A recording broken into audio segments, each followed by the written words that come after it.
এক মিনিট মাৰক মই গৈ আছো অলপ কোনো বড়ো সংগঠনে জড়িত নহয় বুলি বিবৃতি দিছে। তো थांनाय 29 नभेम्बरावहाय जिहेतु बिटिसिनि सेक्रेटारियेटखौ गाग्लोबनायाव सोरनि आखाइ दङ बेखौ जुडिशियेल इनकुवेरि खालामनो थाखाय आसामनि chief minister doctor Himanta Biswa शर्माया अर्डार होबाय बेखौ नायबिजिरनांगौनि थाखाय। दा आं भिडिअखौ होनो थांगासिनो दङ बिथाङा मा बाथ्रा बुंखो दा सोरनि सायाव दाय होगोन सोरखौ दाय मोनगोन नैबे समावहाय मा बाथ्रा बुंखो भिडिअखौ जों नायलांगोन जोबजासे आबुङै नायगोन।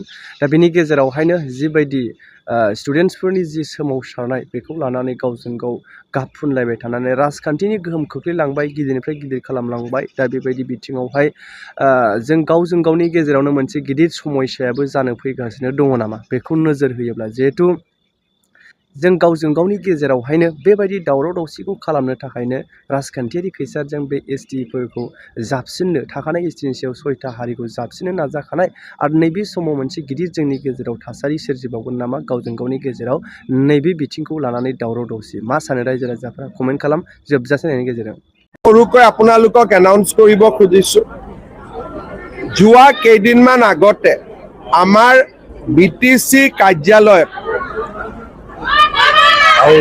এক মিনিট মাৰক মই গৈ আছো অলপ কাৰ্যালয়ত এটা অনাবশ্যকীয় ঘটনা হোৱা আমি দেখিবলৈ পাওঁ। এই ঘটনাটোৰ লগত কোনো বড়ো সংগঠনে জড়িত নহয় বুলি বিবৃতি দিছে। আপচুৰ সভাপতি দীপেন বড়ো ডাঙৰীয়ায়ো কৈছে যে এইটো গৰিহণাযোগ্য কাম। হাগ্ৰামা মহিলাৰী ডাঙৰীয়ায়ো কৈছে যে এইটো নিন্দনীয় কাম। এতিয়া প্ৰশ্ন হ'ল যে কোনে মানুহখিনিক লৈ আহিলে কাৰণ এছেম্বলিত ৰিপৰ্ট হ'ব 7:30 3টা বজাতে কেনেকৈ গণ্ডগোল হ'ব পালে। সেইকাৰণে বিটিসি প্ৰশাসনে অসম চৰকাৰক অনুৰোধ কৰিছে যে এই ঘটনাটোৰ ওপৰত এটা ন্যায়িক তদন্ত হ'ব লাগে। আমি গুৱাহাটী উচ্চ ন্যায়ালয়ৰ অৱসৰপ্ৰাপ্ত ন্যায়াধীশ ন্যায়মূৰ্তি হীৰেন্দ্ৰনাথ শৰ্মা ডাঙৰীয়াৰ হতুৱাই বা তেখেতৰ দ্বাৰা এই তদন্তটো সম্পূৰ্ণ কৰিব খুজিছো।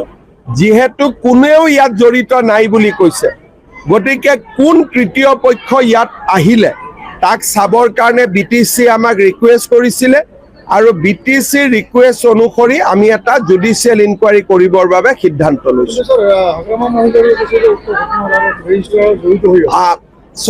প্ৰথম কথা বিটিসিৰ লগত জড়িত কোনো সংগঠন জড়িত নাই বুলি নিজেই কৈছে। বিপিএফ থাকিবই নোৱাৰে, ইউপিপিএল নাই, আপচু নাই, আন দল সংগঠন নাই, গতিকে কোন থাকিলে। বিটিসিয়ে এই প্ৰশ্নটো কৰিছে আৰু সেইকাৰণে বিটিসিয়ে অনুৰোধ কৰা অনুসৰি আমি এজন গুৱাহাটী উচ্চ ন্যায়ালয়ৰ ৰিটায়াৰ্ড জাজৰ হতুৱাই বিষয়টো তদন্ত কৰাব খুজিছো। না মই বাকীলৈকে নাযাওঁ, যিখিনি মোৰ এক্তিয়াৰত সেইখিনি মই কৈছো। ৰেজিষ্টাৰৰ বিষয়টো মোৰ এক্তিয়াৰত নকৰে, সেইটো ভিচিয়ে চাব।